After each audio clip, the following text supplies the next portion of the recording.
Hey agents, thanks for tuning into this video as well. Today I'm just showing you my raid build I used this past Tuesday. We ran Operation Dark Hours back to back. Even though the full team of us all 8 had the Eagle Bearer, even opening the chest twice at the end, nobody got one.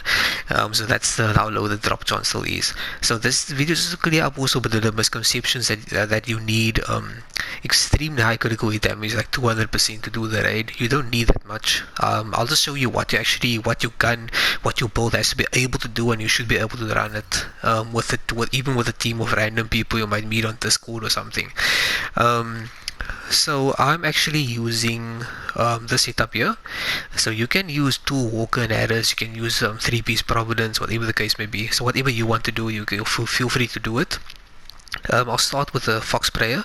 The Fox Sprayer knee pad, that's the Overlord name piece. I'm using a rifle, so 10% rifle damage benefits me, 15% weapon damage. The damage to target out of cover, that's very important because most of the NPCs, they don't use cover in the raid at all. It's very seldomly that they actually use cover.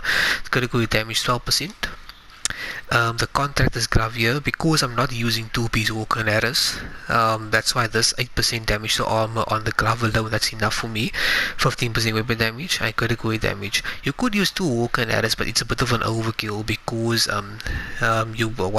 because many of the enemies don't even that spawn, they don't even have armor, and the bosses don't have armor at all, they have health, so you need health damage. So that's why 8% damage to armor, in my opinion, that should be enough. I'm running a one-piece Walker and Arrows for 5% weapon damage on the first brand seed bonus, 15% weapon damage, critical hit chance, and explosive resistance. I wish I could have critical hit damage in there, but explosive resistance is also okay, because especially on the Razorback and on Weasel as well. I mean, in fact, all the bosses you can get hit with explosives. Critical hit chance in the mod slot and Obliterate. So critical hits increase the total weapon damage by 1% for 5 seconds, stacks up to 25 times. So that's 25% weapon damage that you can get if you use the Obliterate. So with that being said, critical hits, so you need to actually, if you're using Obliterate, to make the most of it. You don't need to, but to make the most of it, you need to hit your 60% critical hit chance cap. That's to make the most of it. To help me achieve that, I have 1 piece Ceska, that's my ulster, with 10% crit chance as the brand seed bonus, 13% weapon damage, crit chance 6%, 12% critical damage. I have the Grupo Sombra for my critical hit damage on the brand seed bonus of 15% on the 1 piece, 15% weapon damage, a critical hit chance. I have critical hit damage there of 11.9. I can make it 12% with optimization points, but it's a lot of points for 0.1%, so that's why I don't bother. I had 6% crit chance in the mod start. My choice here of crit chance is to max out my crit chance to make the most of Obliterate.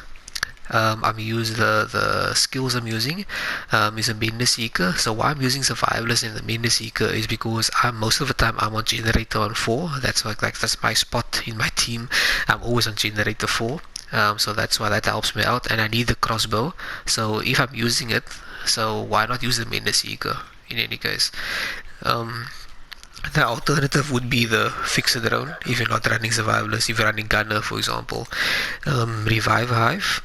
Everyone on the team should be running this. I mean, that's a no-brainer. Revive Hive, so if you go down, you will get down. That can pick you up. The classic M1A, you don't have to use the classic M1A. You could use the M1A CQB or whatever other rifle you want to use, the MDR, whatever the case may be. But the talent for me, the best one to use is Boomerang. So critical hits at 50% chance to return a bullet in the magazine. That's not the important part. But when a bullet is returned, the next shot has 40% increased damage. That's the cool thing about Boomerang. You want health damage on here. Like I said, for the bosses especially, health damage is important. Critical hit damage I have on there, that comes standard, and the rifle damage comes standard. I'm not going to go through all the mods. There is a crit chance wherever I can, and for the clip size as well. So here on the AR, there's quite a few you can run. If you have the Eagle Bearer, you might as well use it. Eagle Bearer only really benefits you if you do headshots, really. Then it benefits you.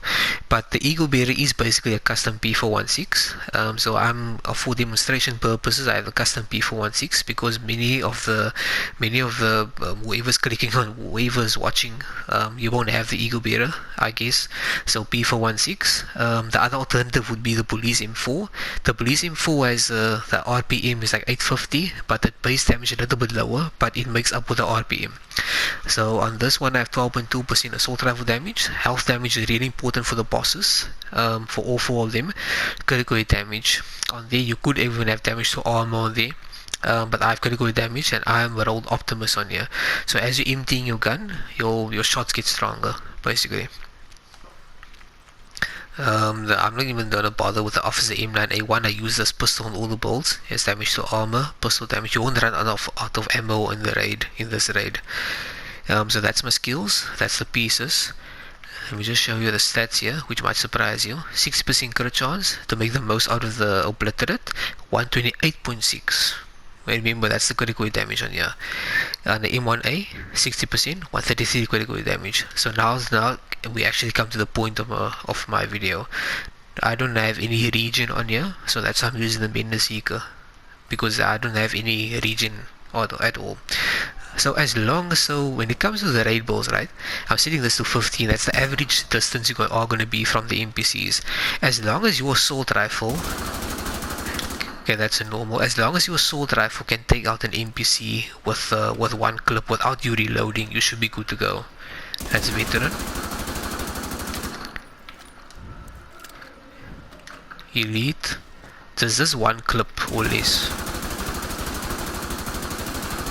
You should be good to go. Name, I might need to use 2 clips.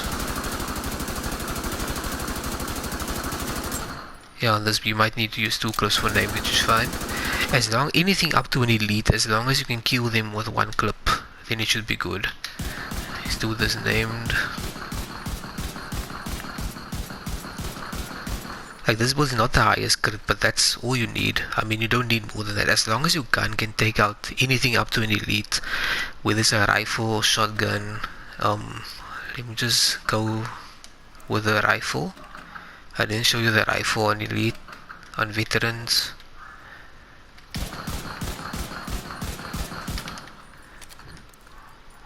This doesn't really matter as long as your bolt can do this. I didn't actually even reload the gun. As long as your gun can do that, you bolt, and then you should be good to go for the raid. So don't let anybody tell you you need to have 180 critical damage or 190, 200. You can see what I'm running with, and I can guarantee you, as long as you can take out an NPC with 1 clip, you should be good to go. Might even, if you're not feeling comfortable to Obliterate, you can run something like Unbreakable here. If you don't have the Memento backpack, maybe something like Vigilance or Adrenaline Rush. That's also good alternatives.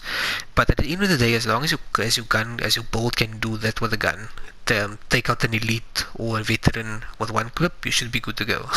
So I hope that clears up some of the things about the raid. The specialization, if you might want to run gunner. The only people that might want to run survivalist is like me. If the guy's sitting on a generator that needs a crossbow, obviously you're the guy with the crossbow. That's the only way you're gonna get it. You're gonna be each raid squad has 2 guys running survivalist. The rest should be a running gunner, unless they are healer maybe. They might also want to run survivalist because then the rest of the team get 15% more outgoing healing, or is it 10%? I can't remember. You get more outgoing healing.